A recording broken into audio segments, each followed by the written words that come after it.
धुळानं पंचमुखी हनुमान मंदिर मा एक मोठी चोरी होती. म्हणजे ती चोरी 17 नोव्हेंबरला होती आणि ती चोरी करीसन त्या चोर फरार होई घेतात आणि चोरी असं कर की ती मंदिर मानली दानपेटी लईसन त्या फरार होई घेतात आणि काही पैसा वगैरे होती आणि ते बी लईसन फरार होई घ्यात.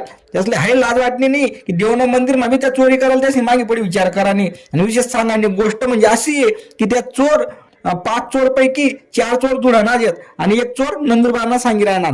तर त्यासले ताबडतोब LCB यासनी तपासलाय सन अटक करा ना. ते त्यासले चोरच लय असा हाणायला पाहिजे असा हाणायला पाहिजे की टायर मा घाले हाणायला पाहिजे जेणेकरून त्याचा घरमा चोरी करायला सुद्धा घाबरतील.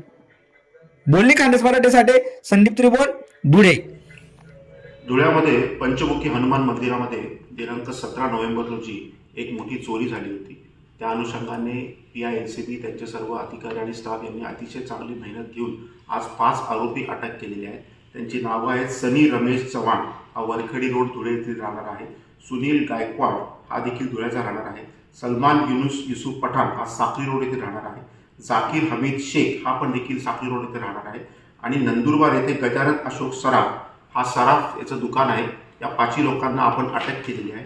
या चोरीमध्ये जेवढा मुद्देमाल चोरी गेलेला होता म्हणजे सोन्याचा टिळा होता, 1-1.5 किलो चांदी होती, दानपेटीमधील रक्कम होती, टॉमी जेवढे मोबाईल्स होते हे सगळे आम्ही रिकवर केलेले आहेत. या आरोपींवर पुढचे मागे देखील 6 गुन्हे दाखल आहेत आणि या अनुषंगाने आपली चांगली कामगिरी करण्यात आली.